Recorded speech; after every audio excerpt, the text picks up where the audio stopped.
24 news और मैं हूँ आपके साथ भारती लोधी। आइए रुक करते हैं आज की खास खबर की ओर। पानी न मिलने से नाराज किसानों ने किया चक्का जाम। 4 घंटे तक बाधित रहा सिवनी मंडला मार्ग। लिखित आश्वासन के बाद किसानों ने किया आंदोलन समाप्त। प्रदर्शन के दौरान किसान इतने आक्रोशित थे कि मौके पर पहुंचे प्रशासनिक अधिकारियों को कड़ी मशक्कत करनी पड़ी। लगभग 4 से 5 घंटे तक चले इस चक्का जाम के दौरान एसडीएम महेश अग्रवाल और जल संसाधन विभाग के अधिकारी विनोद उई के मौके पर पहुंचे और किसानों को समझाने की कोशिश की। किसानों के बढ़ते आक्रोश को देखते हुए प्रशासन ने 10 दिनों के भीतर पानी की समस्या का हल निकालने का लिखित आश्वासन दिया। इसके बाद किसानों ने अपना आंदोलन समाप्त कर दिया। हालांकि किसानों ने साफ कर दिया है कि अगर समय पर वादे पूरे नहीं हुए तो वे फिर से उग्र आंदोलन करेंगे। अब देखना होगा कि प्रशासन अपने वादों पर कितना खरा उतरता है और किसानों की मांगों को कितना जल्द पूरा किया जाता है, अन्यथा यह आंदोलन और बड़ा रूप ले सकता है। हेडलाइन 24 से जिला ब्यूरो जमुना अहिरवार की रिपोर्ट। किसानों की एक मांग है कि उनको पानी मिलना चाहिए। टेल के किसान हैं, बहुत सारी दिक्कतें हैं।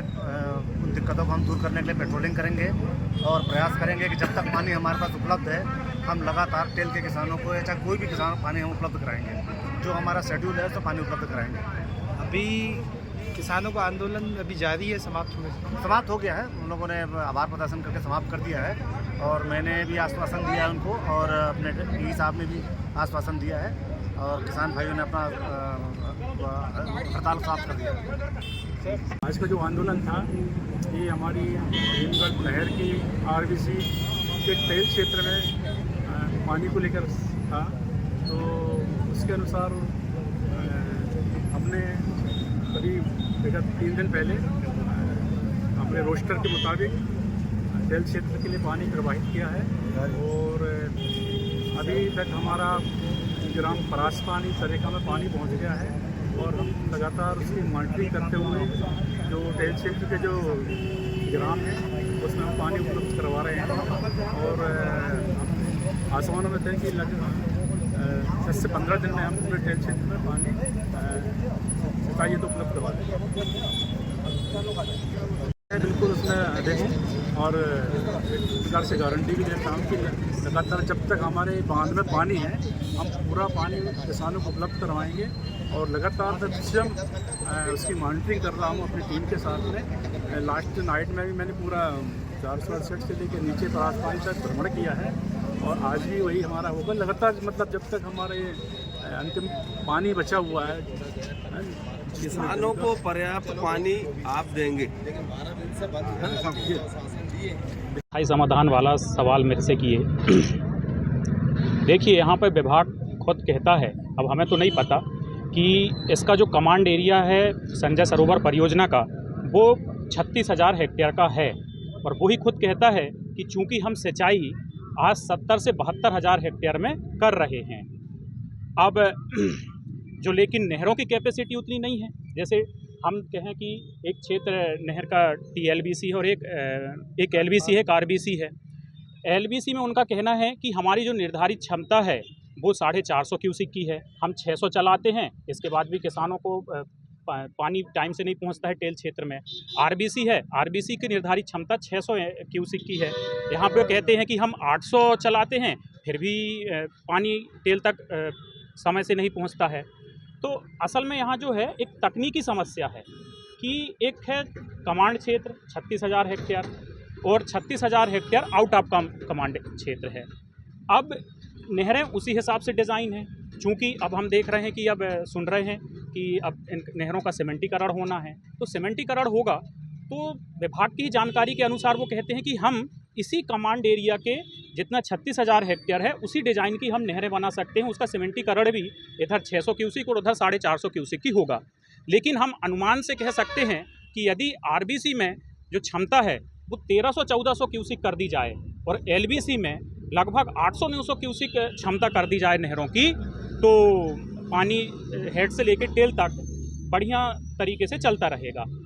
अब चूंकि लेकिन ये ऐसी तकनीकी समस्या है कि प्रशासनिक अधिकारी भी कहते हैं, प्रशासन कहता है कि ये शासन स्तर की बात है, शासन स्तर पे इसकी पूरी हो सकती है। आप अपने जनप्रतिनिधियों के समक्ष ये बात रखिए तो ही ये शासन स्तर से होगा कि जो आउट ऑफ कमांड एरिया है उसको कमांड एरिया में जोड़ा जाए और भीमगढ़ का पूरा कमांड एरिया 36,000 हेक्टेयर से बढ़ के 72,000 हेक्टेयर होगा। और 72,000 हेक्टेयर होगा तो हमारी जो अभी रिडिजाइनिंग हो रही है, सीमेंटीकरण हो रहा है, वो इधर की वो उस क्षमता के हिसाब से कैपेसिटी बढ़ेगी और इधर की भी बढ़ेगी, LBC की और RBC की। तो काफ़ी उम्मीद है कि इस हिसाब से हम किसानों को एक स्थायी समाधान मिलेगा। देखिए, हमने लंबे समय से कांग्रेस का शासन भी देखा है, कांग्रेस के जनप्रतिनिधियों को भी देखा है, यहाँ तक कि सौभाग्य से केवलारी क्षेत्र का प्रतिनिधित्व तो प्रदेश स्तर के त्रिविभागीय मंत्री और विधानसभा के उपाध्यक्ष जैसे व्यक्ति ने किया है।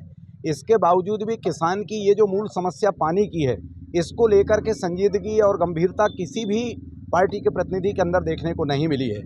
और उसी का दुष्परिणाम है कि जो आज भी 2001 में पलारी कोलीकांड जैसी घटना पानी को लेकर के ही हुई थी, इसके बावजूद भी प्रशासन और शासन के कान में कहीं जू नहीं रहेगा और ना ही कोई गंभीरता उनके अंदर रही है, संवेदनशीलता रही है। और उसी कारण से आज 25 साल बाद भी पुनः वही स्थिति है कि किसान को सड़क पर आना पड़ रहा है अपनी केवल और केवल पानी की मांग को लेकर के। इसलिए डबल इंजन की सरकार होने के बावजूद भी किसान के हित में कहीं पर कोई इस तरह का काम ग्राउंड लेवल पर दिखाई नहीं देता है। आप कह रहे हैं कि लगातार किसानों को आना पड़ता है, पिछले साल भी आप लोग आए थे, आंदोलन किया था, इसका स्थायी समाधान क्या है? स्थायी समाधान की बात क्यों नहीं करता है अधिकारी? स्थायी समाधान की बात हम लोग सुझाव भी देते हैं। बात जिस समय आंदोलन होता है हम बात रखते हैं, उस समय अधिकारी भी हमारी बातों से सहमत होते हैं, लेकिन कहीं ना कहीं जो शासन स्तर से और अधिकारी प्रशासन स्तर से इस बात को गंभीरता के साथ में उसको कार्य रूप में परिणित करने का प्रयास होना चाहिए। वो नहीं होने का परिणाम है कि जो आज इतने वर्षों के बावजूद भी हम जहाँ के वहीं खड़े हुए हैं। जो जिम्मेदार हैं, जिम्मेदारी का निर्वहन नहीं कर रहे, उनकी कोई जिम्मेदारी, उनकी कोई कार्रवाई होना चाहिए नहीं? हम किसानों के बीच में अब ये निश्चित रूप से तय हम करेंगे कि हम सबसे पहले किसान हैं, इसके बाद में हम किसी राजनीतिक विचारधारा के समर्थक हैं। और इसलिए आने वाले समय में जो भी जनप्रतिनिधि हों, चाहे वो किसी राजनीतिक दल के हों, उनको किसानों के इस आक्रोश का सामना करना पड़ेगा। वो उनका अपना दृष्टिकोण है, उनके लिए उनका सम्मान का कार्यक्रम जरूरी है, किसान जरूरी नहीं है। आने वाले समय में उनको जरूर जवाब दिया जाएगा। किसान बार बार क्यों इतने मजबूर हो जाते हैं कि सड़कों को उतरना पड़ता है? कौन जिम्मेदारी लेगा? किसान मजबूर है, आज से नहीं, इतिहास गवाह किसान मजबूर है। हमेशा किसान का शोषण और दोहन होता रहा है, लेकिन अब वो समय दूर नहीं है। किसान धीरे धीरे जाग रहा है अपने हक और अधिकार के लिए। जैसे आज सड़कों में उतरा है, भविष्य में भी हम ऐसे सड़कों में उतर के अपनी लड़ाई को लड़ेंगे। अभी ये जो पूरा आंदोलन आपका हुआ, क्या निष्कर्ष निकला? अधिकारियों ने क्या आश्वासन दिए?